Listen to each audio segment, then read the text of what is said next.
What's good? This your boy Pyramid of Bosses in the building. Check it out. Today we're gonna do a reaction to the top 10 cringiest E3 moments. Okay, let me cut it out. No, what's good though, everybody? This your boy Pyramid of Bosses in the building.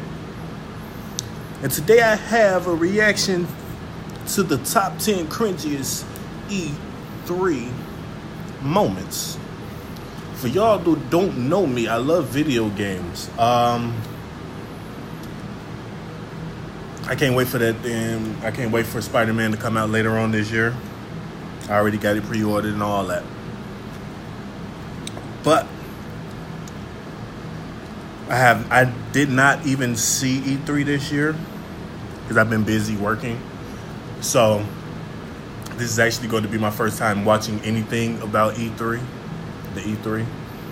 So, for y'all that don't know what E3 is, E3 is basically for nerds like me, people that love video games.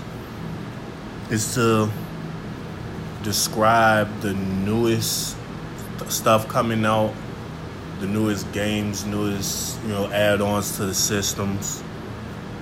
So yeah, without further ado, let's get on into this video of the top 10 cringiest E3 moments, bruh. 'Tis the season of malfunctioning demos and very awkward presentations. Welcome to WatchMojo.com, and today we're counting down our picks for the top 10 cringiest E3 moments.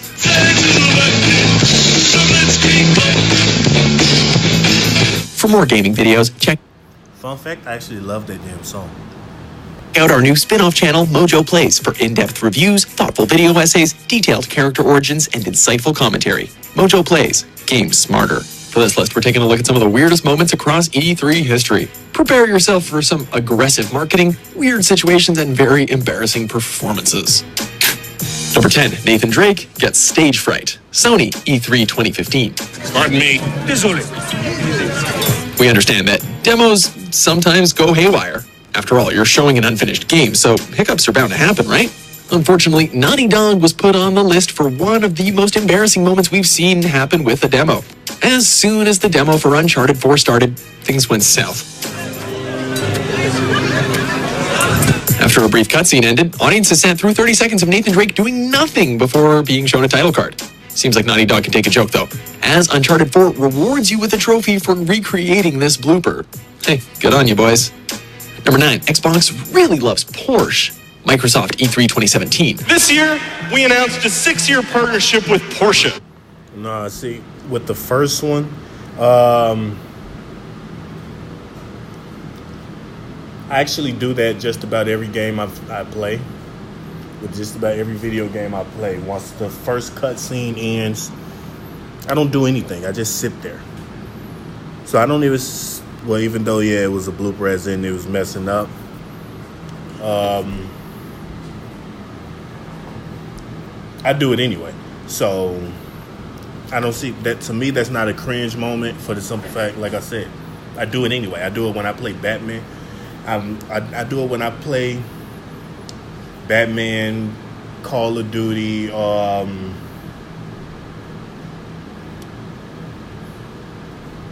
just about every freaking video game, GTA, all of them. Like, my thing is, it's called assessing the, well, when I do it, it's called assessing your surroundings. Like,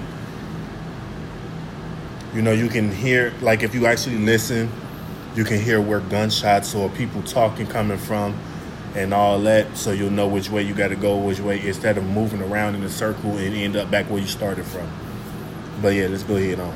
Now that the Forza Motorsport series is annualized, its presence at E3 is getting a little unnecessary. Last year's E3 presentation showed that the proof is in the pudding here. What was supposed to be a promotional time for Forza Motorsport 7 quickly devolved into a bloated ad for Porsche. Forza is one of the largest racing communities on the planet. Apparently, through our passion for Forza, I'm not even a fan of race kart racing games. I'm really not. I'm not even a really big fan of exotic cars or anything like that.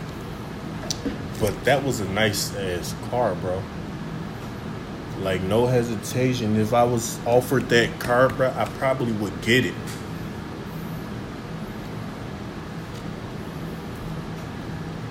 But hey, my thing is, by me being the comic book nerd and the video game nerd, I think the first exotic car that I would get, I would have to say I would get a McLaren because it reminds me of the Batmobile.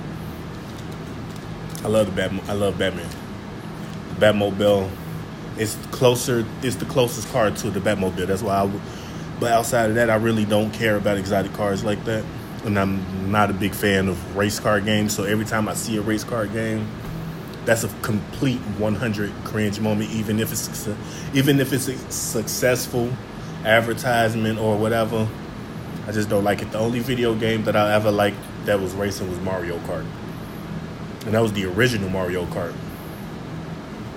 We, the gamers, made this happen and supposedly made history. Whoa, a car is having its worldwide premiere at an Xbox briefing. Cool. Guys, we want to know when the newest games are coming out. That car's nice, but come on. Through your passion for racing, the digital and the real worlds are merging in an unprecedented way. Number 8, Kinect child actors. Microsoft, E3 2010 and 2011. With Kinect, you interact with your Xbox 360 just like you interact with things in the real world. If the lack of innovation behind the Kinect didn't drive you away, then this presentation probably did. At the time these briefings occurred, Microsoft was trying everything to drive Kinect sales. And if that meant showing off kid-friendly titles, then so be it. At E3 2010, we were given a grueling demo of Kinectimals, which managed to make 2 minutes feel like 2 hours. Then we had an even more cringy performance at E3 2011 with the Kinect Disneyland Adventures. Both briefings felt extremely scripted and uninformed on how kids actually play video games. The cringe is real. Oh, we got him! Yeah, see me, games that you have to use Kinect with, those, they actually was boring to me. Like, the only games I like using Kinect for is like dance games, you know, because it's exercise, you feel me? Outside of that, I really don't use Kinect for too much of anything. Like, unless you use the camera for video gaming or something like that. But outside of that, I really don't find it amusing to me. Got those two. Number 7, the Wii Music Performance. Nintendo, E3 2008. Ah, yes, of all the Nintendo conference blunders, this is probably the most commonly referenced. E3 2008 was a mixed bag for Nintendo, with the heavy... Okay, yeah, I remember this. And yeah, this was trash. I don't see how anything could beat that. I feel this should have been number 1, really. To be honest, I feel this should be number 1 because, come on, man. We can clearly see it in the game. We don't need you to do it too. Like, just have somebody up there explain it, let the video game do their thing, you know? Focus on casual gaming, most fans felt like they were being left out in the cold. However, one moment that left basically everyone sour was the infamous Wii Music demonstration. Viewers were subjected to an awkward drum performance by DJ Ravi Drums, followed by an off-key ensemble of Nintendo executives playing the Super Mario Bros. Theme song. We may have been sinking into our chairs to hide, but hey, at least they looked like they were having fun. At least we hope so. Number 6, Celebrity Battlefield 1 Tournament. Electronic Arts, E3 2016. Oh my God, it's too much happening! Oh, damn it! This is about as pandery as Electronic Arts has ever been at E3. Not only did they stream Battlefield 1 like it was an esport, but they brought on celebrities like Wiz Khalifa, Terry Crews, Zac Efron, and more to play the game alongside popular YouTubers. Gotta get those clicks, am I right? Oh, we gotta get the hell out of here, man! Well, the thing is, they probably could have had Zac Efron and Jamie Foxx look like they actually kinda wanted to be there. Instead, they looked very confused as to why they were doing this. This could be explained by the fact that the building... My thing is, I would be confused as to why I'm being there anyway. I would be confused too, for the simple fact, what's the point? What's the point of having celebrities doing it when you could just have people that actually play these games doing it? Or, you know, regular people, because we all know a lot of celebrities don't even play video games, you know?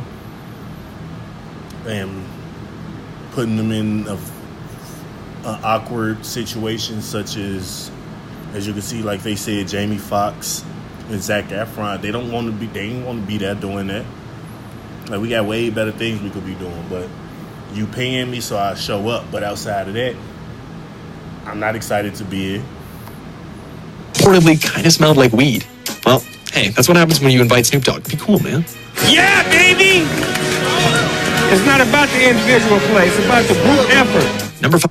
What's up with his damn thing though? Like he went to the old school bad guy, some samurai shampoo type of little shit going on there. Like, no. 5. Genji, Days of the Blade, and the historically accurate giant enemy crab. Sony, E3 2006. So here's this giant enemy crab. One, I hated that game in general. I hated it. Because it's like it's a mix. It seems to me it was more like a mix of Turok and the like Prince of Persia, and I didn't like Prince of Persia because it was like a crappy version of God of War. That's basically what this is to me. Like, I'm cool. This is actually pretty great. If you haven't seen this, it might be worth your time to watch the whole thing after you finish this video. To show off a bit of the PlayStation 3's power, developer Game Republic presented a demo for Genji, Days of the Blade, which, according to them, is based off Japanese history. And you know, that seemed somewhat legit until the giant enemy crab showed up.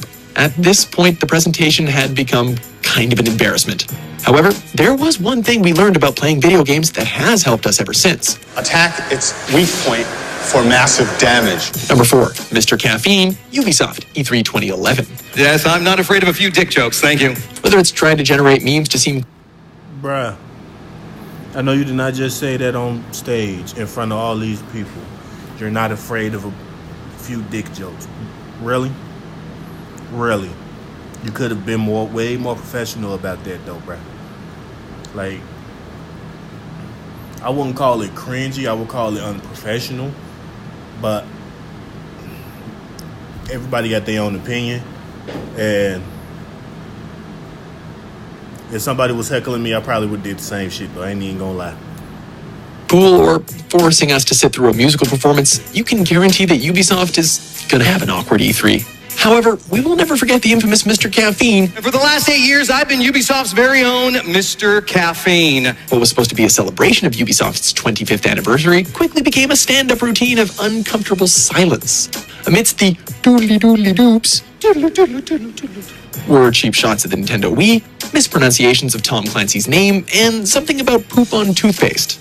Needless to say, his jokes were met with a deafening silence.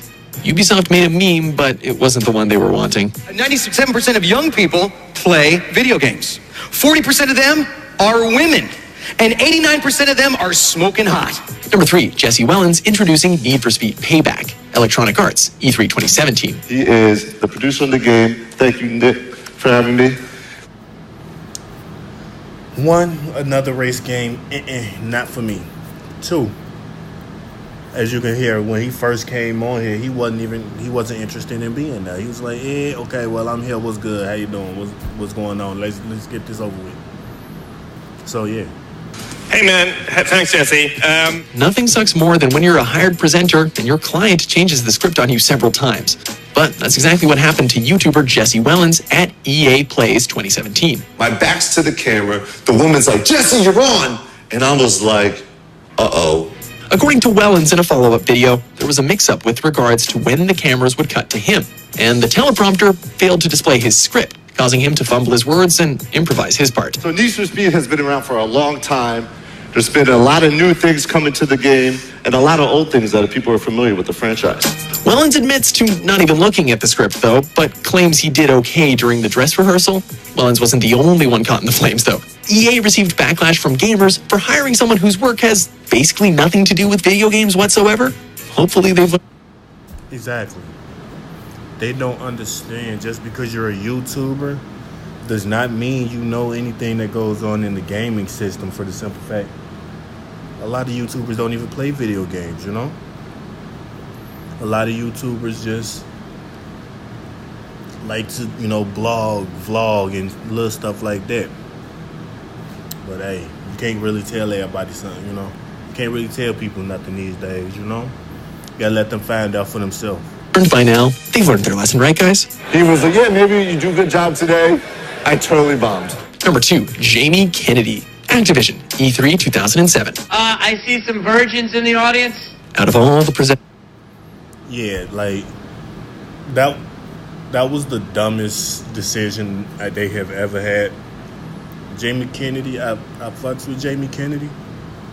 But at a E3 or anything like that, when it comes to gaming and, you know, like, because even little kids watch it, Jamie Kennedy is too raunchy for this type of event.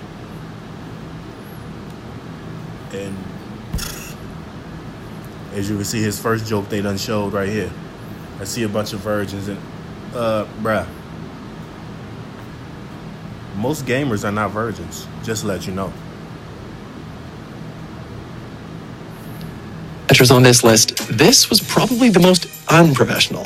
Activision hired comedian Jamie Kennedy to act as an MC for their E3 2007 conference. Unbeknownst to them, Kennedy had gotten wicked frickin' plastered before the show. So many of his jokes were aimed at the audience, the developers, and gamers in general. That side got that joke. You can tell that the people that walked on stage were basically done with his shit, including Tony Hawk. This conference was so awful that you can't even find footage of the entire thing. You'll only find montages and clips of Kennedy's terrible behavior. We just hope that he doesn't tweet at us for this video. Excellent, excellent. It's better than I thought. Recover. Before we reveal our cringiest pick, here are some dishonorable mentions. That was my fault. I guess you may see it later. We're continuing? These are some fast spiders. Number 1, the entire conference, Konami E3 2010. 1 million troops. What an absolute train wreck. Did you not see 2 people clap while others booed? Now that is saddening. Yes, that just right there shows you why they deserve that number 1 spot. 2 claps and a bunch of boos. Konami's 2010 conference has gone down as the worst conference in E3 history. Almost every announcement was awkward. Trailers failed to play, stunts on stage were unnecessary, and there were large portions of complete silence. Why were there luchadors smacking each other around? Why should we clap for 99 Nights 2? What's with the heavily scripted bits? Oh, and don't worry, they're not making a new Dance Dance Revolution game. What you're seeing is a new dancing game called Dance Masters. There's probably no way a conference will ever be as bad as this, but hey, we can hope. Tommy, and I'm still a beginner in dancing. But because we played this game, we can kind of dance now. Do you agree with that? Bruh, y'all couldn't at least not trying to put no racial stuff in it or anything. Y'all couldn't get someone to interpret a lot of what y'all was saying during that, because a lot of people don't understand, can't really understand a lot of the broken English that's spoken. So for future references, what I feel Konami should do for that is to get an interpreter so they can speak their own language and then have someone interpret into English for them so that we can understand everything that's being said, because then when you're trying to listen and trying to understand, you're not going to really get the full outcome of what's being said because you really don't know exactly everything that's being said. But anyway, that's going to be the end of this reaction video. Comment down below which one do you feel was the cringiest, or if you have any other E3 moments you feel were cringier than any of these. Just comment down below. Let me know. Let me know what's your favorite gaming franchise, My favorite gaming franchise, I would have to say, is the Batman series, the Arkham series. I'm gonna say that. I'm not gonna say all the Batman. The Arkham series are my favorite gaming series. Then I know a lot of people are going to say Call of Duty, but it's not for me. Anyway, like I said, this is going to be the end of this video. I have to get back to work. Before you close off of this video, I would like for you all to hit that subscribe button, hit that like button, turn the notifications on so you can see the next time I post. So you can be the first person to know when I post. Pyramid of Bosses signing out. Bosses, talk to you later.